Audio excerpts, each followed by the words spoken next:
वाहे बोव तू फूल, तुझको फूल का फूल है, वाको है त्रिशूल। बाणे तेरे से प्रभु भला भद्र हो जाए, जग में सब नर नारी का कष्ट न कोई पाए। कर भला हो भला, तेरा अंत भले का भला। महापुरुष यही कहते हैं कि परमेश्वर माँ और बाप है, परमेश्वर गुरु और सच्चा स्नेही है, परमेश्वर हर प्रकार से तेरा भला करने वाला है, हर प्रकार से तेरे ऊपर मेहर करने वाला है, बख्शिश करने वाला है। मनुष्य की आंखें उसको नहीं देख सकती हैं, ये बात अलग है। वो उस नतीजे पर नहीं पहुंच सकती हैं, ये बात अलग है। पर महापुरुष कहते हैं कि परमेश्वर कभी सुख दे के कृपा करता है, कभी दुख दे के कृपा करता है, कभी हानि करके कृपा करता है, कभी लाभ करके कृपा करता है, कभी यश दे के कृपा करता है, कभी अपयश दे के कृपा करता है, कभी काम बना के कृपा करता है, कभी काम बिगाड़ के कृपा करता है, कभी मुसीबत दे के कृपा करता है, कभी रास्ता साफ करके कृपा करता है। ये निगाह मनुष्य की होती है, तर्क करे अनजान, अनजान तर्क करता है। भेद परमेश्वर का यही है कि परमेश्वर हर वक्त मेहर करता है, बख्शिश करता है, कृपा करता है। ज्ञानी लोग, संत लोग यही मानते हैं। भेद भावी का छिपा हुआ है, ये मनुष्य नहीं समझ सकता है, लेकिन परमेश्वर हमेशा कृपा करता है, ये मनुष्य को पता लगता है बाद में। कहा है कि ध्रुव को जिस समय उसकी सुतीली माँ ने गोद में बैठे हुए को उठा के झटका दिया, बेइज्जती की, निरादर किया, धरती पर पटका, रोता रोता जब अपनी माँ के पास आया तो माँ ने अपने बच्चे की चाल को समझ लिया कि ये संसारी बातों में रोने वाला नहीं है, इसको तो कोई बहुत जबरदस्त झटका लगा है। प्यार किया, गोद में बिठाया, हृदय के साथ लगाया, सिर चूमा, मस्तक पर हाथ फेरा, कहा कि क्या बात है। कहने लगा कि मेरी माँ ने मेरे को गोद में से निकाल के केवल धक्का ही नहीं दिया है, बेइज्जती भी की है और जमीन पर भी फेंका है, और ये भी कहा है कि ये तेरे भाग में नहीं है, तेरा भाग फूटा हुआ है, तू बदकिस्मत है, किस्मत वाला नहीं है। और भी उसने कई बातें कही है। अब मैं उस गोद में बैठना चाहता हूं कि जिस गोद में मेरे को कोई उठा ना सके और कोई आदमी बदकिस्मत ना कह सके या भागा ना कह सके, भाग्यशाली कह सके। तो माँ ने प्यार किया, कहा कि बेटा इसमें भी कोई भगवान का राज है, भगवान की कोई इसमें बख्शिश है, लेकिन तू अगर ये सहता है मेरे को कि मेरे को वो गोद चाहिए जिसमें कोई आदमी मेरे को बदकिस्मत ना कह सके या मेरे को धक्का ना दे सके, वो परमेश्वर की गोद है। ये समझ ले कि ये भी तेरे ऊपर बख्शिश भगवान की है, जो तेरे ऊपर इस प्रकार का अनादर हुआ है, भगवान की बख्शिश है। उनका मेरा तब ये निश्चय है कि मेरे को बताओ मेरे लिए कौन सी गोद। उनका तेरे लिए तो भगवान के नाम की गोद है, वही गोद जो मैंने ले रखी है, वही गोद तेरे लिए है। कहा फिर मेरे को नाम दीजिए, मैं फिर उसी गोद में जाके रहूंगा, चाहे कुछ भी हो जाए, धरती हिले, आसमान हिले, मैं तो उसी निश्चय पर जाके अडोल रहूंगा। राम नाम की दीक्षा ले ली। ध्रुव ने जाके परमेश्वर के नाम की उपासना शुरू कर दी। जब परमेश्वर के नाम की उपासना शुरू कर दी तो परीक्षा भी शुरू हो गई, क्योंकि कहा है कि धीर जनों पर दुखड़े आते, उनसे तो वह परखे जाते। हमेशा बहादुर की पक्ष जो होती परीक्षा होती है, वो तो मुसीबत में होती है। धीरज, धर्म, मित्र और नारी आपतकाल परखिए चारी।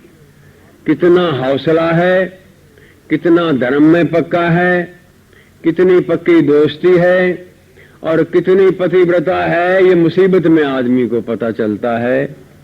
तो मां ने कहा कि बेटा एक बात समझ लेना कि तू परमेश्वर की गोद में जा रहा है, निरादर तो तेरा हुआ, अपमान तो तेरा बहुत हुआ है, पर इसमें भी कोई राज है परमेश्वर का। पर निश्चय पक्का रखना, लोग ये कहें कि निश्चय हो तो ध्रुव का हो। जैसे गुरु नानक जी ने कहा है कि राम जपो जिया ऐसे ऐसे, ध्रुव पर लाद जपया जिम जैसे। मान लिया मां का निश्चय। कहा है संतों ने कि जिस समय वो अडोल होके बैठा तो उस समय फिर वो परीक्षा शुरू हो गई। परीक्षा शुरू हो गई, मोह ने आके चक्कर मारा। वही मां जो थी वो आई, मां ने कहा कि बेटा तेरा तो बिछोड़ा सहन नहीं होता, घर चल, जैसे भी हो कुछ भी हो तेरा आदर होगा। उसने कहा अब नहीं, ना कर दी। फिर राजा आया, मतलब मोह को तब तोड़ दिया। फिर राजा आया, राजा ने लोभ दिया कि मैं तो अब अपने काम को छोड़ने वाला हूं, तो गद्दी पर बैठ जा। ना कर दी, नहीं ये तो अब हो नहीं सकता है। फिर काम रूप में आए, हर प्रकार से उसको, उसके मन को बिगाड़ने के लिए आए, उसने इनकार कर दिया। फिर ये आया कि वो ध्रुव तेरे जैसा कौन धर्मात्मा है, तेरे जैसा कौन जाप करने वाला निश्चय वाला है। बड़ा उसको अहंकार में दिया, अहंकार को भी तोड़ दिया। इस प्रकार से हर प्रकार से अटैक हुए हैं। इसको इस प्रकार से कहा है संतों ने कि मन को इंद्र कहते हैं और ये काम क्रोध मोह लोभ अहंकार इसके नौकर हैं।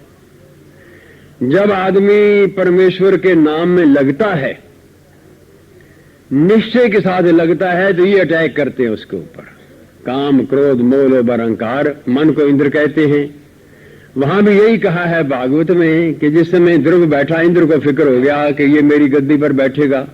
इंद्र कौन? मन।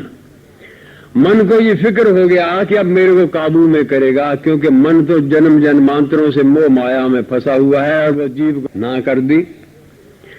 फिर राजा आया, मतलब मोह को तब तोड़ दिया। फिर राजा आया, राजा ने लोभ दिया कि मैं तो अब अपने काम को छोड़ने वाला हूं, तो गद्दी पर बैठ जा। ना कर दी, नहीं ये तो अब हो नहीं सकता है।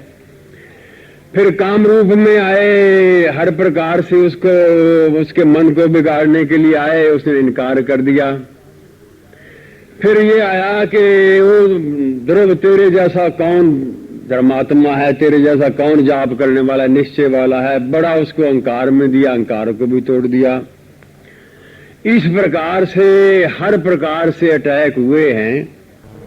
इसको इस प्रकार से कहा है संतों ने कि मन को इंद्र कहते हैं और ये काम क्रोध मोह लोभ अहंकार इसके नौकर हैं।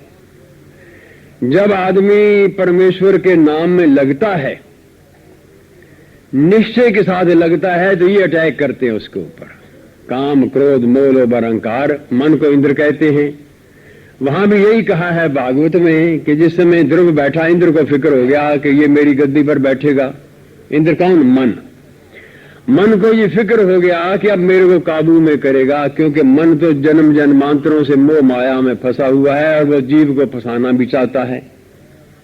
माया को मन कहते हैं। माया रोकती है, तो ध्रुव के ऊपर अटैक हुआ। काम क्रोध मोह लोभ अहंकार का किसने किया? इंद्र ने किया। इंद्र कौन? मन ने किया। जिस समय पांचों जो अटैक करने वाले थे हार गए, किसी की बात भी नहीं मानी, आखिर में काम को भेजा, अपने पसरों को भेजा। जब सब हार गए तो कहा है भागवत में, जब हार गए तो इंद्र जो था वो हाथ जोड़ के आया। उसने कहा कि अब आप जीत गए, सिंहासन संभालो। मतलब है मन के ऊपर हुकूमत हो गई।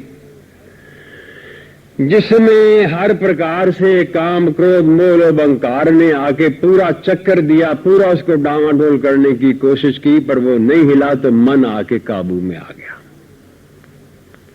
मन में नाम महामधुर खिंचे नाम सुरेख, कर्म गति वहां क्या करे मीन नहीं मेक, इसमें मीन नहीं मेक। जब मन उधर लग जाए तो कर्म गति टूट जाती है, फिर तो दुख सुख में आदमी समान हो जाता है, समता में रहता है। जब मन भी आके काबू आ गया तो फिर उस समय ध्रुव ने परमेश्वर का आशीर्वाद पाया, आशीर्वाद मिला कि हे ध्रुव, तुमने सब चीजों को जीत लिया है, मन भी तेरे वश में, अब तेरे को आशीर्वाद देते हैं कि जाओ परमेश्वर के नाम की ज्योति जगाओ और निश्चय के साथ जगाओ, भरोसे के साथ जगाओ, परमेश्वर तेरे अंग संग है। कहने का तात्पर्य यह है कि सबसे पहले ध्रुव ने आके उस मां को उस रास्ते लगाया भगवान के, जिसने उसका निरादर किया था, जिसने उसको गोद में उठा के धरती पर फेंका था, जिसने उसका इतना निरादर किया कि जिससे उसकी मां के कलेजा भी बहुत दुखी हो गया था।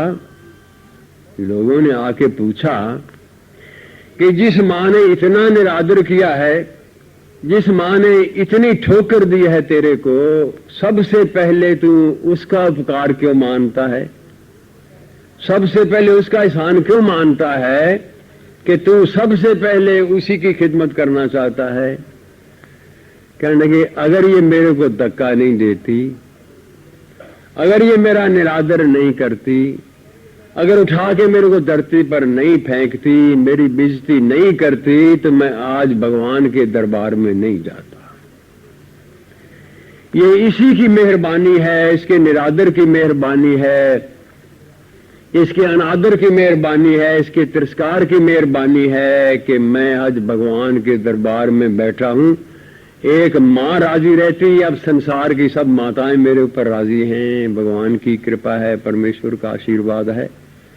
तब उसकी मां ने कहा कि बेटा, मैंने तो तेरे को पहले कहा था कि परमेश्वर कभी मान दे के कृपा करता है, कभी अपमान दे के कृपा करता है, कभी आदर दे के कृपा करता है, कभी अनादर दे के कृपा करता है। और माँ और बाप का रूप है, तो परमेश्वर का रूप है, वो तो हमेशा भला ही भला चाहता है।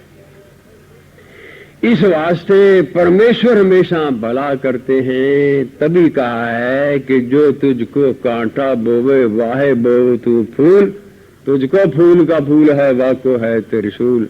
परमेश्वर की ये लीला माननी चाहिए। नजर आदमी की दूर नहीं जाती है, पर परमेश्वर तो हमेशा भलाई करते हैं।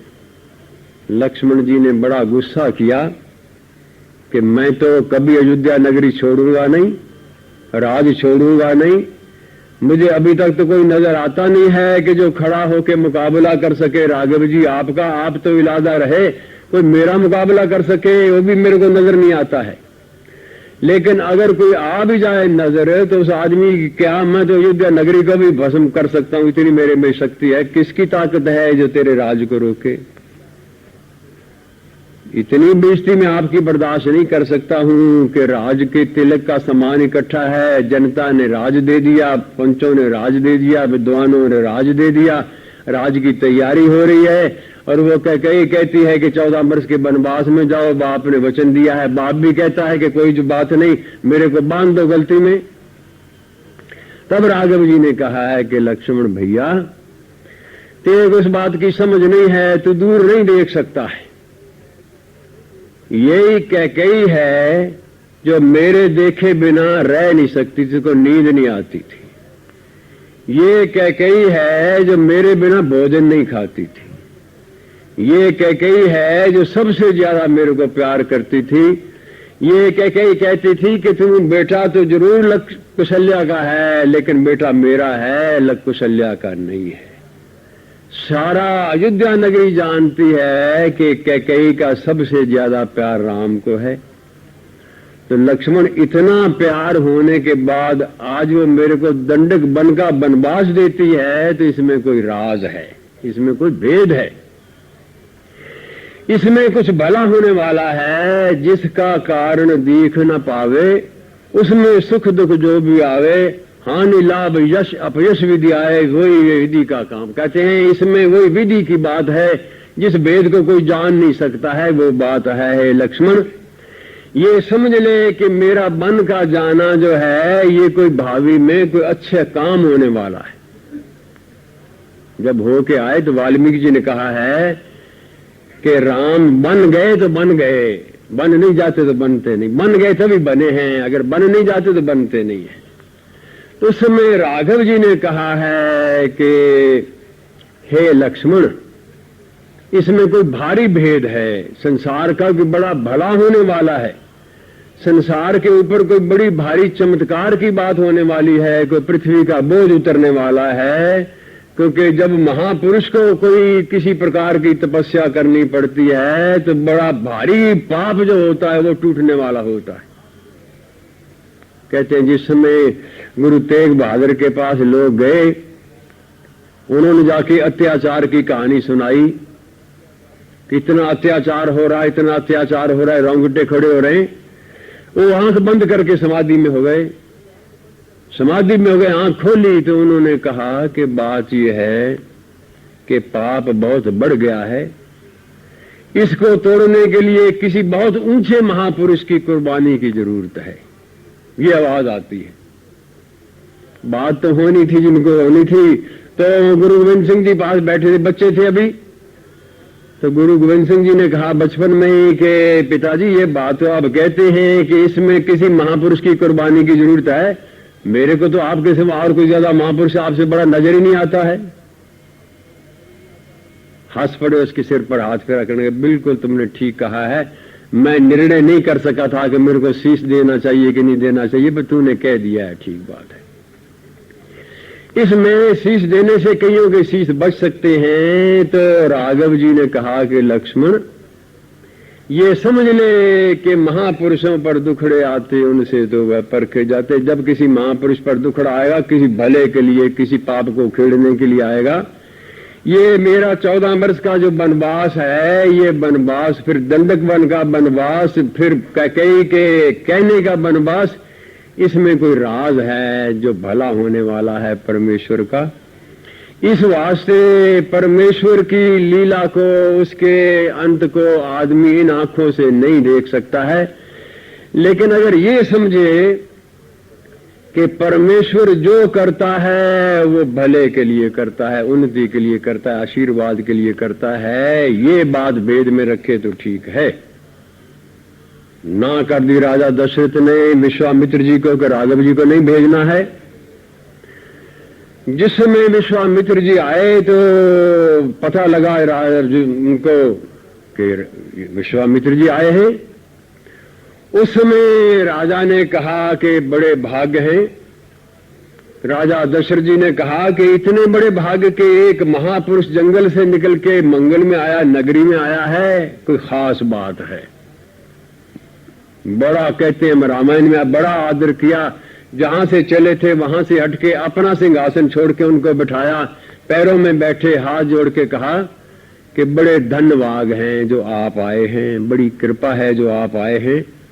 मैं हाजिर हूं, मेरी नगरी हाजिर है, मेरा बच्चा बच्चा धन दौलत हीरे चांदी सोना जो कोई सब हाजिर है। एक आपसे मुख के शब्द निकलने की देर है, हर चीज आपके चरणों में हाजिर है।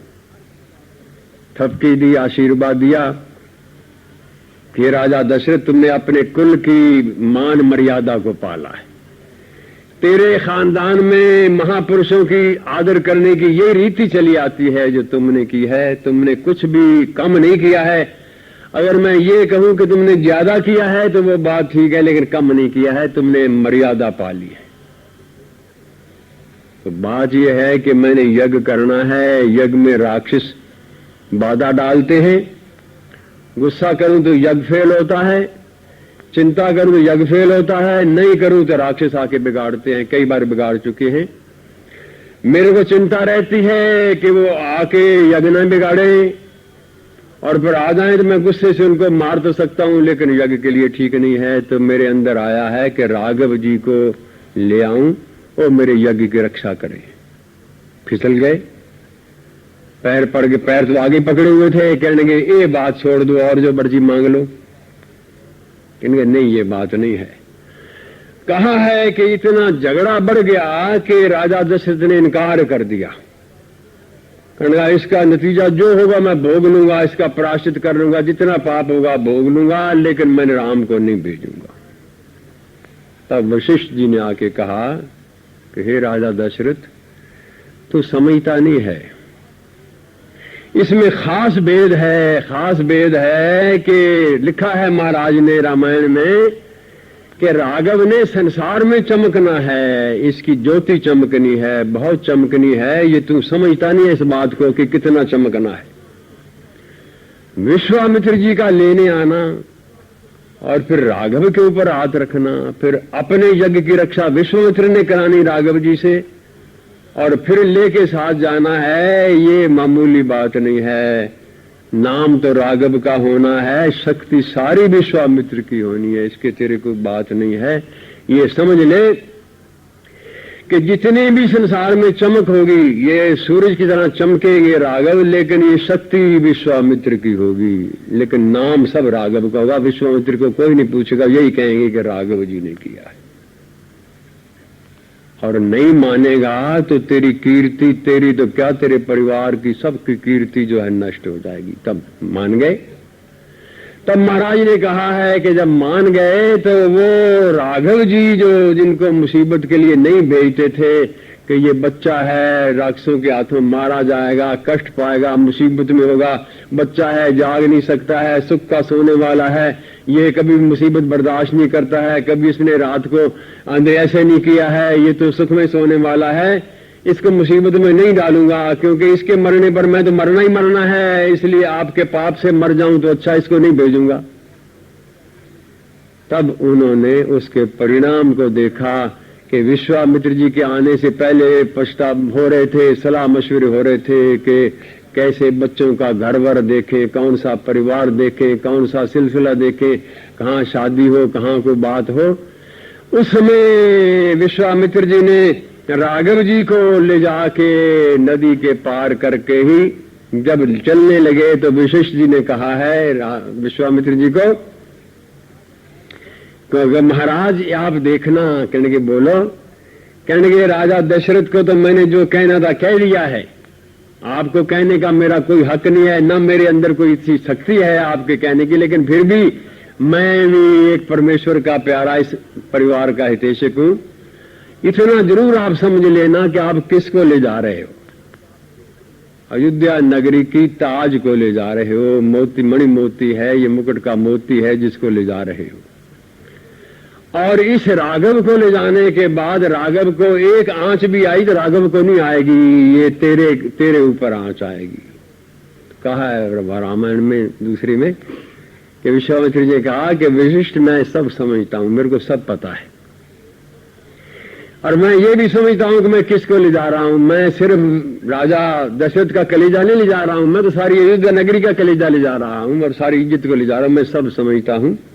उसी समय जाके सायंकाल को उसी समय आचमन करा के राम को अपने पास बिठा के विद्या बला अति बला सुनामी, राम को दी जान जग स्वामी, कहा प्रिय ये निश्चय मानो, शक्तिमयी विद्या इसे मानो, इससे अतुल तेज बल तेरा जग में चमके, आशीष मेरा आशीर्वाद दे दिया। तो कहने का तात्पर्य ये है, अगर राजा वशिष्ठ मोह में आके इनकार कर देते, राघव जी को नहीं भेजते, मुसीबत के अंदर समझ के कि ये मुसीबत में पड़ेगा, खतरे में पड़ेगा, मरेगा कि जिएगा, कुछ भी होगा, इन बातों को कह के राजा दशरथ जी राघव को नहीं भेजते तो उसका परिणाम क्या होता? वो और ही कुछ होता। वो सूरज की तरह राघव चमकते नहीं है। इसलिए वाल्मीकि जी ने कहा है कि रामचंद्र जी वन में गए तो वन में गए, बन गए। रामचंद्र जी राजा दशरथ का कहना मान के विश्वामित्र जी के साथ यज्ञ की रक्षा करने के लिए गए तो संसार में चमक गए, लेकिन उस समय आदमी को मुसीबत बड़ी मालूम होती है, कठिनाई मालूम होती है, उस समय आदमी को बड़ा रास्ता कांटों भरा मालूम होता है, लेकिन ये उसको नहीं पता है कि परमेश्वर माँ और बाप है, परमेश्वर भाई और बहन है, परमेश्वर मित्र और सखा है, परमेश्वर गुरु और ज्ञानी है। जैसे माँ सपने में भी बच्चे के लिए कभी बुरा नहीं करती है, परमेश्वर सपने में भी कभी बुरा नहीं करते। पर तेरी कहा है कि रब तैथों दूर नहीं, पर तेरा भी कसूर नहीं, देखने वाली अख जड़ी ओदे च नूर नहीं। हमारे को कुछ पता नहीं होता है कि हमारा भला किसमें, हमारे मालिक को ज्यादा पता है कि किसका इसमें भला है। हमारा अंदर तो यही भला है कि जिस विध राखे साइया उसी विध हो कर रही है। जैसे भगवान करता है, जैसे परमेश्वर का आशीर्वाद है वो हमारे भले के लिए है। तो जिसको जो तुझको कांटा बोवे वाहे बो तू फूल, तुझको फूल का फूल है वाह को है त्रिशूल। परमेश्वर की कृपा है, करोड़ों बार उनका धन्यवाद है। आज हमारा धन्यवाद करने का भी है क्योंकि 3 महीने के जप यज्ञ के अंदर परमेश्वर की बड़ी कृपा रही, पूर्णहुति पर भी भगवान की बड़ी कृपा रही।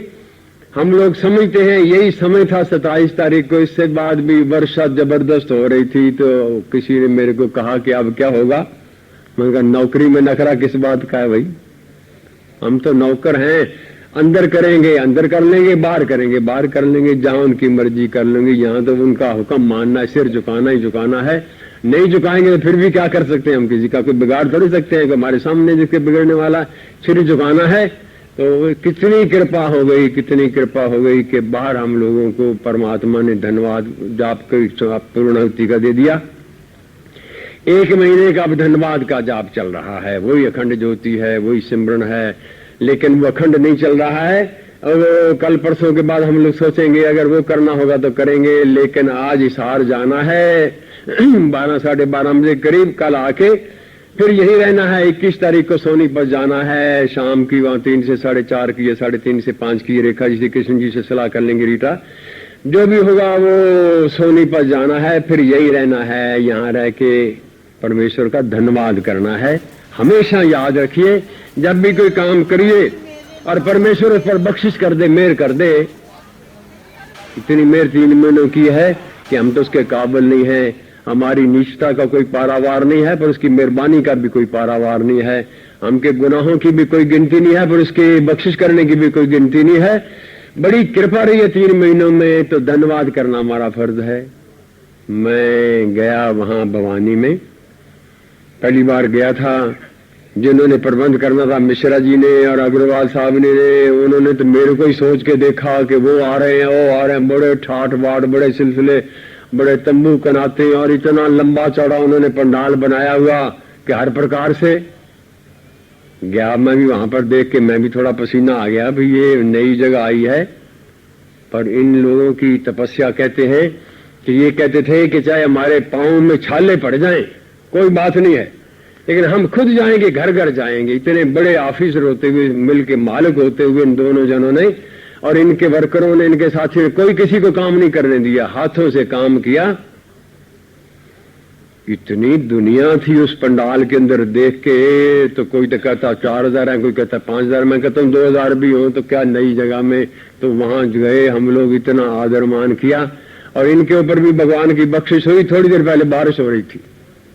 अब हमारी तो खास बात नहीं थी, हमारे तो टेंट को इतने रेशमी नहीं थे, इनके तो अपनी मिल के मुताबिक पूरे ठाठ वाले थे। तो ये सोचते सब भीग गए तो क्या होंगे, लेकिन ऐन 2 घंटे पहले बारिश थम गई, हवा ठंडी हो गई, सारा हो गया। तो मिश्रा जी मुझे छोड़ने आए, कहने लगे भगवान की बड़ी कृपा है, बख्शिश है। तो फिर मैंने कहा फिर मेरा मशवरा ये है कि बख्शिश तो है ही, कल 14 तारीख है, संक्रांति है, नया महीना चढ़ना है। कहने हाँ चढ़ना है, तो हम लोग तो भगवान का शुक्रिया अदा करेंगे, सबके लिए शुभकामना करेंगे कि चैत का महीना है, पहली संक्रांति है, सबके लिए भला हो, सबके लिए शुभ हो। आप भी वहां से 5-4 जने आ जाना, वहां 2 घंटे का जाप